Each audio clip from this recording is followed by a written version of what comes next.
Before I start anything here, this is a PC mod for Mortal Kombat 11. It is the only way this character is selectable and is purely offline, with no impact to online play in any capacity. It's no mystery that Sektor is my favourite character in Mortal Kombat, right? It's been that way for as long as I can remember and it won't be changing anytime soon. I was over the moon to see Sektor appear in Mortal Kombat 11 story mode, especially with just how much screen time the character had. I will admit I didn't care too much for the strawberries and cream visuals his Chronica version sported, but that aside, it's actually my favourite visuals the character has ever had. He has so much airtime in the story and looks like such a boss in so many moments. Truly, this is my favourite appearance visually, even if his storyline wasn't my favourite at all. That still belongs to Armageddon and the Takunin. Come on, the guy has his own warship in that game, how can you top that? Now, as is the way with modern NRS games, sometimes characters that are important to the story appear with new visuals and voices, but they're not actually playable. Although you can go against them in the story itself, they are by all accounts NPCs, and in MK11, Sektor and Cyrax are two of those examples. I know that people likely expected me to bring out the pitchforks at launch and were actually surprised to hear that I didn't really mind it. I mean, don't get me wrong, I'd love Sektor in every game, especially with the insane visuals that he has here, but hear me out, right? I've never really explained why before. On top of the fact that I like tons of characters and can always find other options to enjoy, hence Sorcerer Quan and MKX, since I was a kid growing up with Mortal Kombat, Sektor wasn't actually often playable at all in most of the games I played. Look at the timeline pre-MK9. I played Sektor in SNES MK3 and Trilogy. I didn't own a Dreamcast, so I skipped MK Gold, and Sektor wasn't playable at all until Armageddon, way later. I've gone through tons of Mortal Kombat games without him, and I'm used to it, for lack of a better term. I like seeing the character in Easter eggs or lore, or sometimes appearing in stage backgrounds or whatever. My point is, I'd always love to play the character, but I'm totally okay with him skipping titles because that's just what I'm used to. There are other characters I can play instead that are still pretty neat and some of my favourites. Now that's out of the way, thanks to the world of PC modding, I was able to play as Sektor in offline modes to finally see what this character is all about. This video goes over those moves and finally puts this interesting character under the microscope. Remember, I have to stress this character is NPC. Pretty much everything he has comes from MKX Triborg, and he was never meant to be played by a human. So, as expected, and similar to the other NPC characters in NRS games, he is not what you would consider finished. He has no fatal blow, no fatalities or crushing blows. But here is MK11 Sektor in all of his funky glory. Note that for extra detail, the frame data counter does actually work, so we can see what his frame data looks like too. Let's start with his movement. It's basically beta movement, before everybody got sped up on launch, so he has dashes, but they're very stubby. He certainly won't be zipping around the screen like other characters. Button-wise, he is essentially a bunch of Triborg moves specifically given to him. Cyrax and Sektor basically share the split moveset of Triborg with a couple of exceptions. Additionally, there are 3 special moves each, with the Amplify acting as new moves in some cases. Here are the specials listed. The first thing to note is that the upwards missile is not present. Straight missile, back forward 1, fires a simple straight missile like we all remember, and it even still knocks down. Amplify this to turn it into the Smart Missile. Honestly, a really nice touch because Sektor feels very strange without the homing rocket. Teleport is down back 4, and it launches for a full combo meterlessly.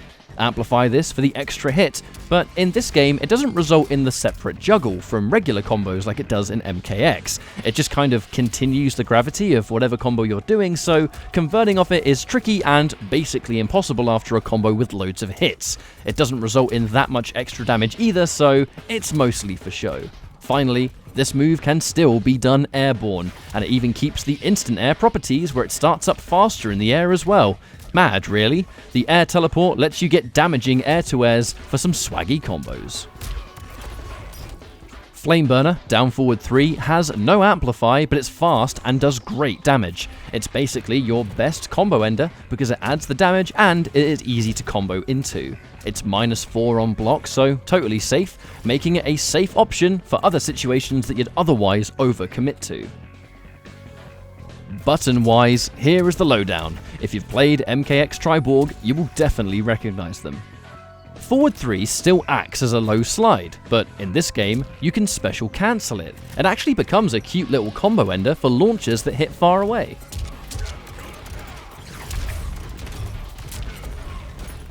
Back 1 is the fast overhead that in this game only Sektor gets access to. It can be special cancelled, but it has an ender in back 1 too, that simply takes Sektor's old back 2 from MKX and it adds it to the string as a second hit.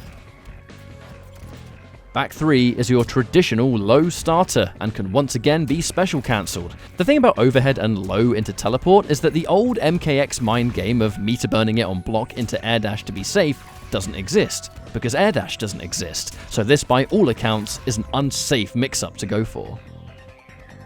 Back 3-4 becomes the launching low string that we all remember all Triborg variations having. However, it is all Sektor gets off the back 3.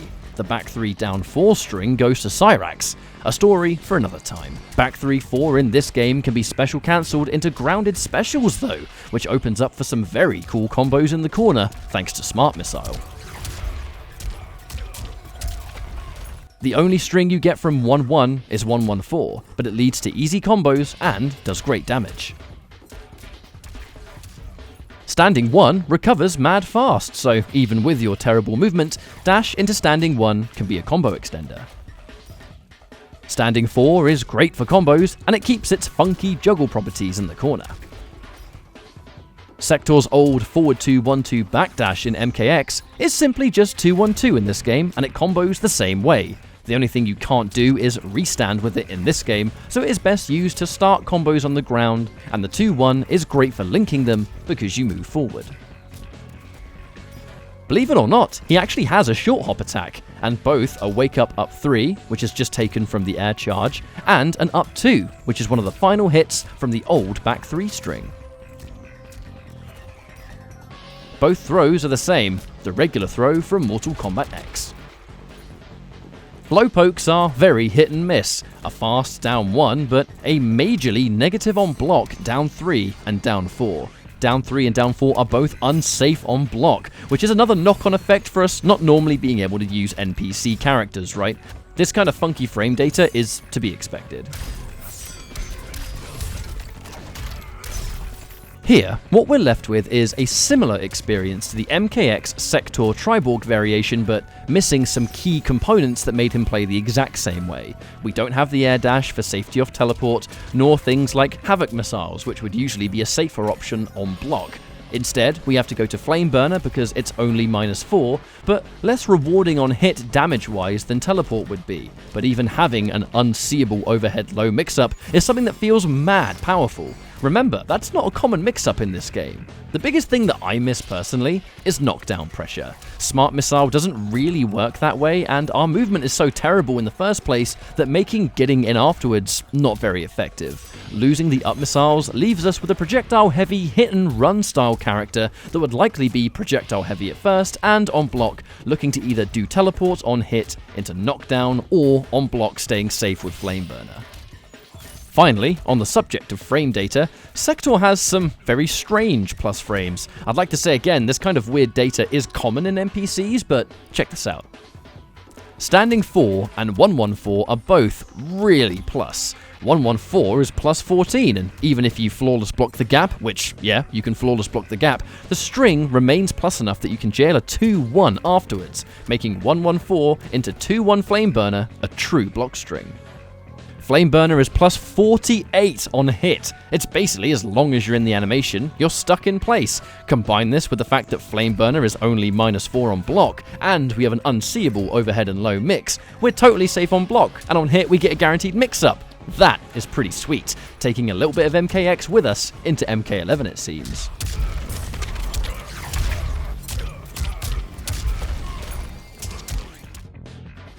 NPCs in NRS games almost always contain the moveset of their previous version. It's happened with Citadel, Baraka, Rain, and it makes sense that it's continued in Mortal Kombat 11. Of course, I always wish for Sektor to return in MK games, and I would much rather him be fully playable in MK11, but just out of curiosity alone, it's been really fun learning this unusual and definitely unfinished version of my favourite character. I will keep everything crossed for the Borgs to return to MK11 via DLC in the future, but for now, hopefully you enjoyed this little dive into MK11's unknown. Thanks for watching, and I'll see you next time. Take care.